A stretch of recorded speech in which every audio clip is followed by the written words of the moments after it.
इतनी बात में जल्दी से ब्रीफ करते हैं। प्रियम्बल हमें आइडिया देता है सोर्स ऑफ इंडियन कॉन्स्टिट्यूशन, तो सोर्स क्या है? वी द पीपुल, पहली लाइन।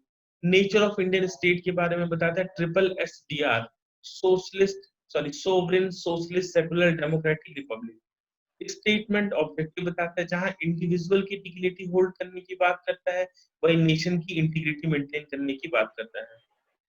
इसकी डेट ऑफ अडॉप्टेशन क्या है? 26 नवंबर 1949। क्लियर? अब हम थोड़ा सा और डिटेल में अगर प्रियम्बल को एनालाइज करते हैं, देखिए, on analysing the key aspect of preamble, it can be divided into 3 part. कितने भागों में बांट सकते हैं हम लोग प्रियम्बल को? 3 भागों में। पॉलिटिकल एस्पेक्ट पढ़ रहे, लीगल एस्पेक्ट में आप बाद में पढ़ेंगे। आ रही है आवाज बेटा? Yes sir. यस तो थोड़ा सा बोलते रहिएगा। द प्रियम्बल इज, प्रियम्बल 3 तरह, द प्रियम्बल इज डिक्लेरेटरी, कुछ डिक्लेयर करती है। प्रियम्बल कुछ चेंजेस एक्सेप्ट करती है, कैसे चेंजेस होने चाहिए। और प्रियम्बल कुछ इंफॉर्मेशन देती है। तो प्रियम्बल को क्वालिटेटिव कितने भागों में हम बांट सकते हैं? 3 भागों में। क्या क्या डिक्लेयर करती है? देखिए, डिक्लेयर करती है कि इनेक्टमेंट कब होगा, कॉन्स्टिट्यूशन का इनेक्टमेंट कब हुआ, किस people of India in their constituent assembly adopted, enacted and gave themselves to this constitution।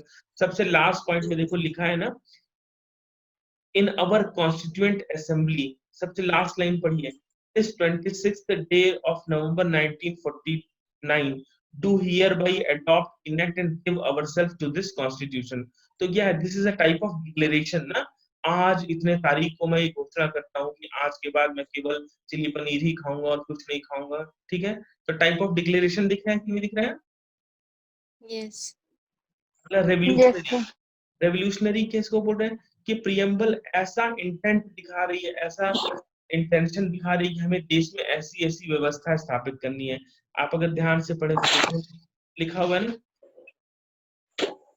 having solemnly resolved to constitute India into a sovereign socialist secular democratic republic and to secure all its citizens।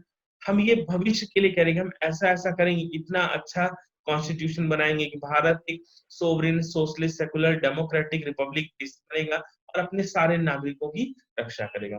Informative क्या है? Informative बताता है कि आखिर source क्या है इस preamble का। तो सोर्स क्या है? We the people of India. Clear? Yes sir. अब देखो कुछ बातें मैं आपको और बता रहा हूँ, आप प्रियम्बल में ही देख देख के मुझे उसका आंसर करिएगा। ठीक है? सब लोग करेंगे आंसर तो आपको ज्यादा ठीक रहेगा। सबसे first point, very first point देखिए ध्यान से। मेरी व्हाइट स्क्रीन दिख रही है आप लोग को? Yes sir. आपको मुझे बताना है कि जो इसका ऑर्डर SSDR, ये ऑर्डर वाइज लिखा है, सीक्वेंस वाइज नहीं लिखा हुआ है। तो एक क्वेश्चन इस तरह से पूछते हैं कि भैया ये जो शब्द यूज किए गए हैं, जो एडजेक्टिव यूज किए गए हैं, इनका सही ऑर्डर क्या है? तो सही ऑर्डर क्या है? सबसे पहले क्या वर्ड यूज हुआ है? देख के बताइए। सोवरेन सोवरेन यूज हुआ है। उसके बाद क्या हुआ है? सोशलिस्ट हुआ है। सोशलिस्ट उसके बाद क्या हुआ है? सेकुलर सेकुलर हुआ है। और उसके बाद देखो डेमोक्रेटिक है। और उसके डेमोक्रेटिक बाद रिपब्लिक। Very good. रिपब्लिक। याद रखिएगा, ये सीक्वेंस इंपॉर्टेंट है, कई बार एग्जाम में पूछा गया है। ठीक है? इसके जस्ट लाइन में देखें, इसके आगे वर्ड लिखा है टू, सॉरी एक सेंटेंस लिखा है, to secure to all its citizens लिखा है। किस चीज की सिक्योरिटी की बात कर रहा है? जरा पढ़ के बताइए, कितने चीजों को सिक्योर करने की बात कर रहा है अपने सिटीजन के लिए? द प्रियम्बल किस किस चीजों की बात कर रहा है? शिल्पा जी आप बताइए कि अपने सिटीजन्स के लिए सिक्योर करेगा, क्या क्या चीजें सिक्योर करेगा? Fundamental rights. नहीं, ध्यान से देखिए, मन से आंसर नहीं देना है, कॉम्प्रिहेंशन, केवल प्रियम्बल देख के आंसर कीजिए। कहाँ पे लिखा है? And to secure all its citizen, उसके बाद क्या क्या वर्ड यूज किए गए हैं? क्या सिटीजन्स के लिए गोल है? उन सिटीजन्स को क्या क्या मिलेगा? देखिए, जस्टिस, इसका सीक्वेंस सही लिख रहा हूं कि नहीं मुझे याद है अभी तक, देखिए, लिबर्टी, ठीक है, इक्वालिटी, प्रियम्बल ओपन कर लीजिए आपको समझ में आए, एंड फ्रेटर्निटी। कहते हैं to secure all its citizens justice, liberty, equality and fraternity. इसी तरह से लिखा है ना, JLEF, याद रखेंगे नागरिकों के लिए क्या क्या सुरक्षा करने की बात कर रहा है, JLEF की बात कर रहा है। क्लियर सबको? Yes, sir. Yes, ठीक है, यामा Yes, sir. आप बताइए कितने टाइप की जस्टिस की सिक्योरिटी की बात कर रहे हैं? Social, economic and political. दो टाइप का, ध्यान से देखिए। The 3 types: social justice, economic and political very good. justice. Justice की बात कर रहा है कि 3 टाइप का, सोशल जस्टिस, इकोनॉमिक जस्टिस और पॉलिटिकल जस्टिस। ठीक है, पूर्णिमा सिंह, कितनी तरह की लिबर्टी की बात हो रही है?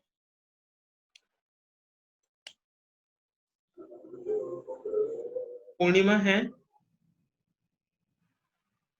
गरिमा,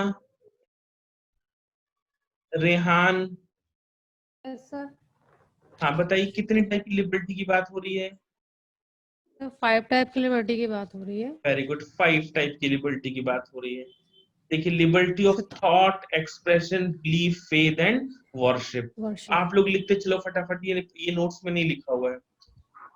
सिटीजन को निम्नलिखित राइट मिले, जस्टिस, सिटीजन के लिए। बेटा जिसका माइक डिस्टर्ब कर रहा है बंद करो फटाक से। Justice, liberty, equality, fraternity, JLEF। Justice में 3 टाइप आपने लिखा, सोशल, इकोनॉमिक, पॉलिटिकल। लिबर्टी में 5 टाइप, कौन कौन सा? Liberty of thought, expression, belief, faith and worship. Equality में देखो कितने टाइप की बात हो रही है, रेहान बताओ।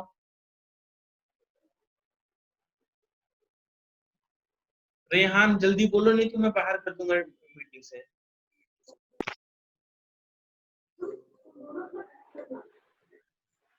रेहान, चलो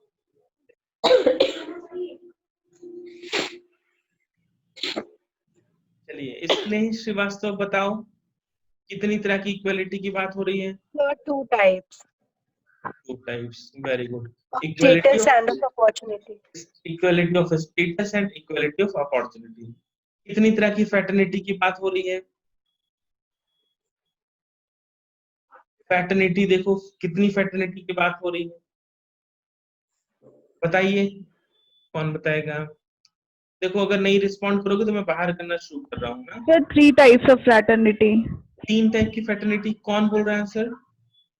Sir, Purnima. 3 टाइप की कौन कौन सी, बेटा बताओ। Sir, assuring the dignity of individual, the unity ना and भैया, the integrity of fraternity nation. एक तरह की है, यहाँ से चेंज हो गया पॉइंट। ठीक है, देखो अब याद Okay, कर लो sir. सब लोग। जस्टिस 3, लिबर्टी 5, पिक्चर चलाए हो बंद कर दो भाई। इक्वालिटी 2 और फ्रेटर्निटी 8। याद रहेगा, बहुत इंपॉर्टेंट है, राइट? तो जस्टिस, लिबर्टी, इक्वालिटी, फ्रेटर्निटी। ठीक है, अब देखो अगला पॉइंट आता है, क्या प्रीएम्बल में अमेंडमेंट हो सकता है कि नहीं? अभी चलो हम बाद में बात करेंगे। प्रीएम्बल कितनी बार अमेंड की गई है?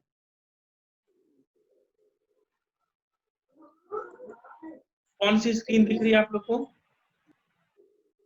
The white A screen. whiteboard. तो जरा मुझे कोई बताएगा कि प्रीएम्बल कितनी बार अमेंड की गई है? Sir, only once. ओनली 1। तो याद कर लीजिए, अभी इसको हम अभी आगे डिस्कस करें। प्रीएम्बल में केवल 1 टाइम अमेंडमेंट हुआ है, एक बार अमेंड हुआ है, और कब हुआ है? 1976। कौन सा अमेंडमेंट था 1976 में? 42nd 42nd. 42nd amendment. 42nd constitutional amendment 96 में 3 नए वर्ड इंसर्ट किए गए थे प्रीएम्बल में। उनका सही ऑर्डर क्या है? तो सबसे पहले कौन सा वर्ड यूज किया गया है? सोशलिस्ट। उसके बाद वर्ड यूज किया गया है सेकुलर। Secular. उसके बाद वर्ड यूज किया गया इंटीग्रिटी। तो याद रखिएगा, जो एक बार प्रीएम्बल में अमेंडमेंट किया गया है वो 1976 में 42nd अमेंडमेंट, और उसके बाद SSI 3 चीजें जोड़ी गई। क्लियर? अब हम आगे बढ़ते हैं। Yes, देखो sir. अब जब सबसे बड़ा क्वेश्चन उठता है कि क्या प्रियम्बल कॉन्स्टिट्यूशन का पार्ट है कि नहीं। जैसे किसी किताब को आप पढ़िए, मानो कि आप खेलकर ही पढ़ रहे हो या सीपीसी की त्रिपाठी पढ़ रहे हो, त्रिपाठी में प्रीफेस लिखा हुआ है किताब के पहले का हिस्सा, तो क्या ये सीपीसी का हिस्सा है ये प्रीफेस की नहीं है। इस preface is a part of CPC और नॉट, और सीपीसी बुक और No, नॉट। sir. तो कुछ No, लोग sir. कहेंगे No, sir. नहीं और कुछ लोग कहेंगे यस।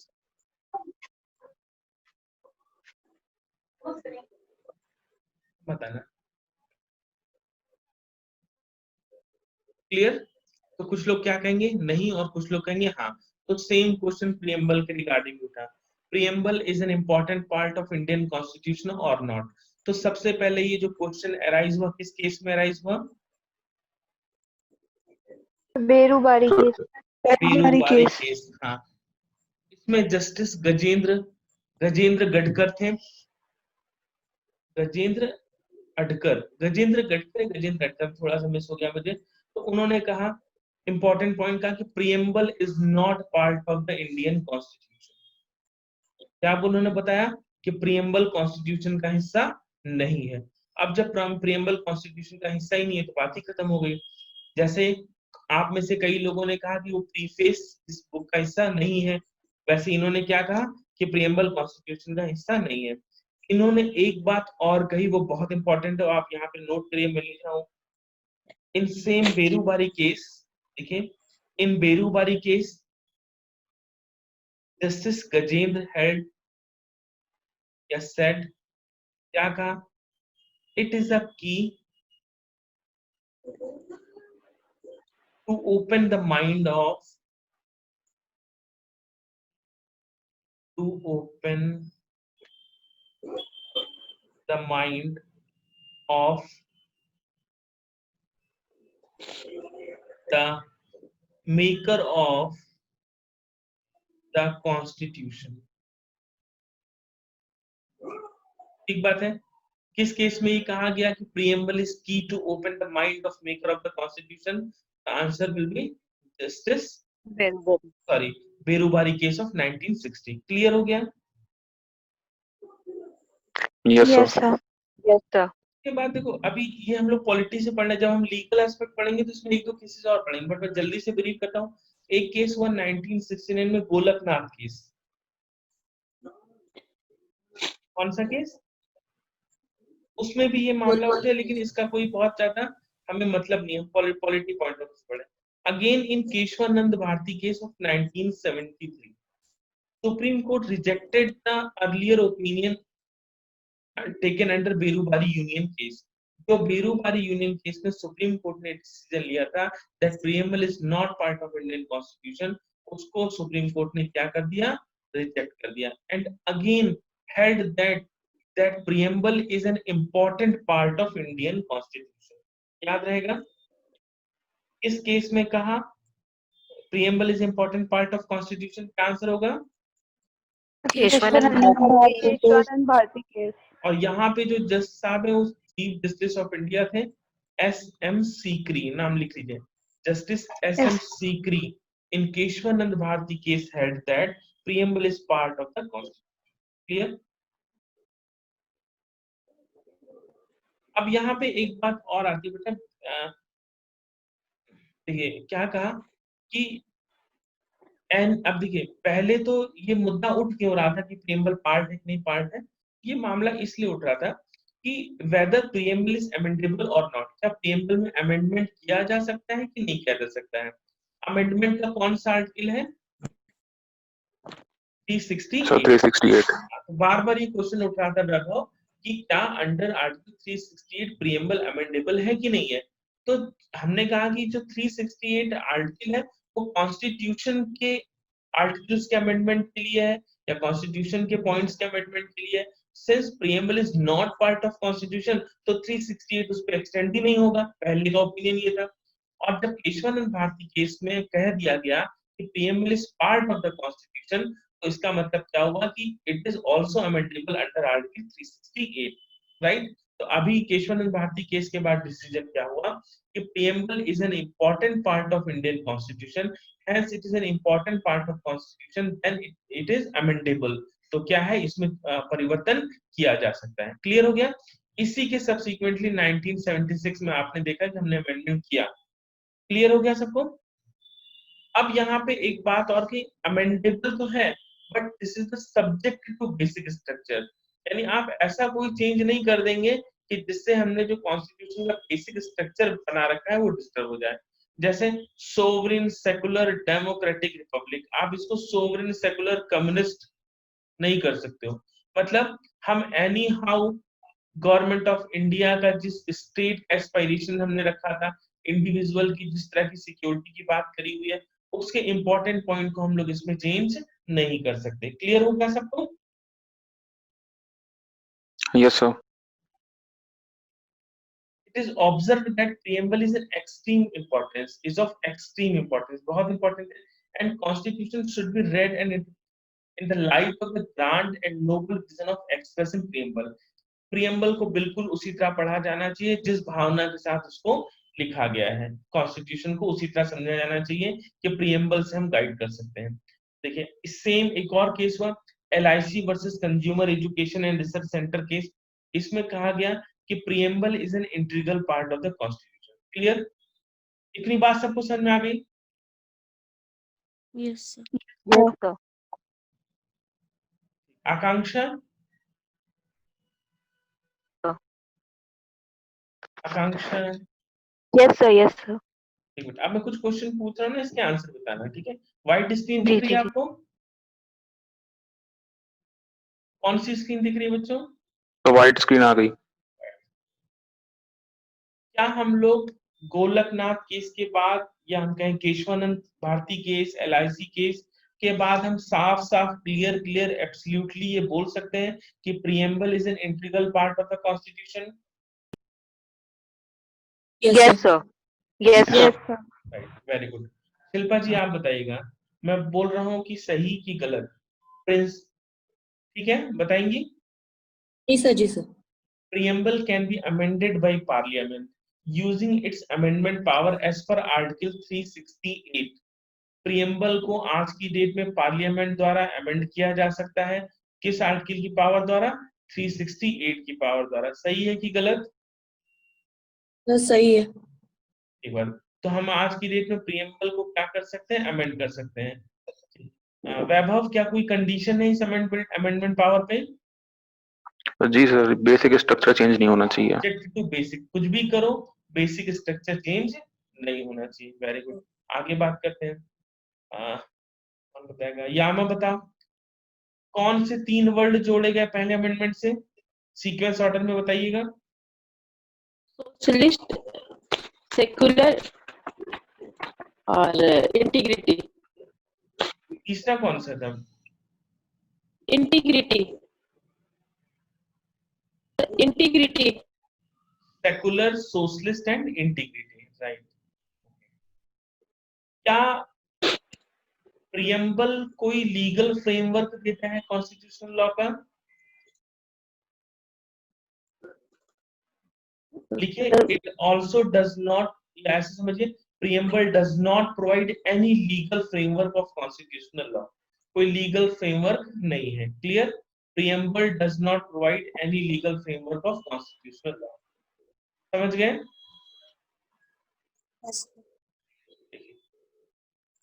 प्रीएम्बल याद करिएगा, प्रीएम्बल को हम लोग लीगली इन्फोर्स नहीं करा सकते। कहते हैं इट इज नीदर इन्फोर्सेबल, इसको कोर्ट ऑफ लॉ में इन्फोर्स नहीं कराया जा सकता है। Not justifiable in court of law, preamble को ही ना इन्फोर्स करा सकते हैं, ना ही इसके न्यायोचित होने के लिए हम सरकार के विरुद्ध जा सकते हैं। ठीक है?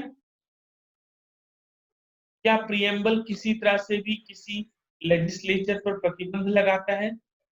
क्या आप ये नहीं करेंगे? आपने पूरा पढ़ा, हर जगह करने की बात करी कि कहीं ना करने की भी बात करी है?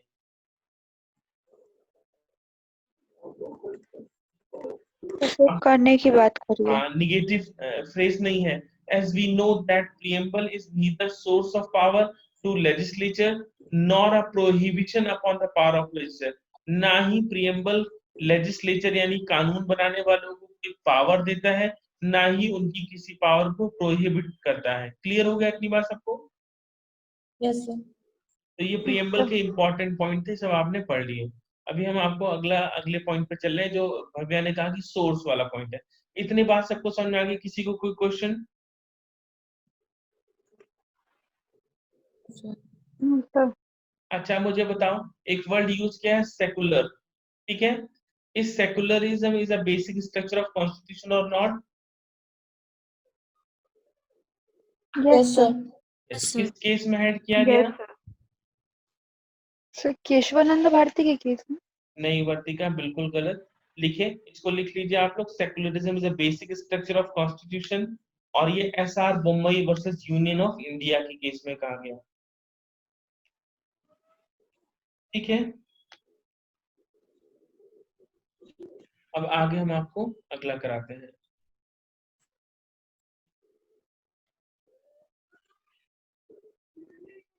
केस एक बार रिपीट कर दीजिए, कौन सा था? बेटा SR Bommai, okay sir. Yes. SR Bommai versus union of India, लिख दे रहा हूं मैं आपको।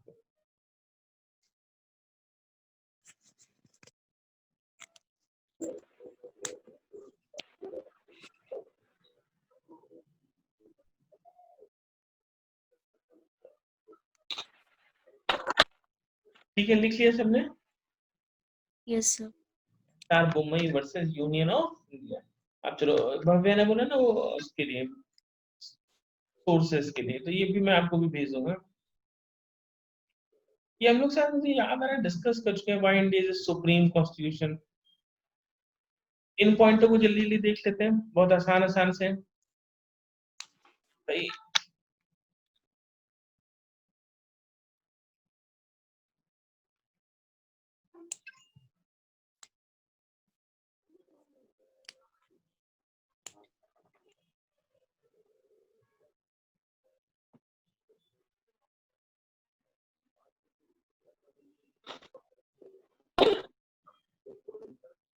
चलो, ये तो भाई प्रियम्बल है, अभी भेज देंगे सब आपको।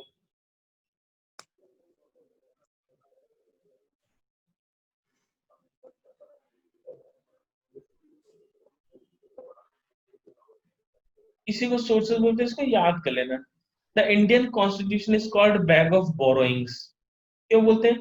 क्योंकि हमने ज्यादातर प्रोविजंस अलग अलग देशों से लिए हैं, हमने लिया और उसके अनुसार इसको स्पेसिफिकली अडॉप्ट किया।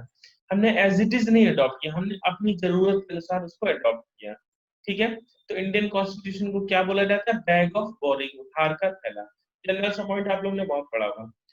पार्लियामेंट्री टाइप ऑफ गवर्नमेंट हमने कहां से लिया है? यूके से। यूके से। यूके से। The concept of written constitution, USA. Fundamental right, USA. United State of America. Fundamental duties, Russia. तो यहाँ पे लिख लीजिए ऑन रिकमेंडेशन ऑफ सरदार स्वर्ण सिंह कमेटी, ठीक है? किस कमेटी के रिकमेंडेशन पे? सरदार स्वर्ण Singh committee. Clear? Language of preamble कहां से लिया?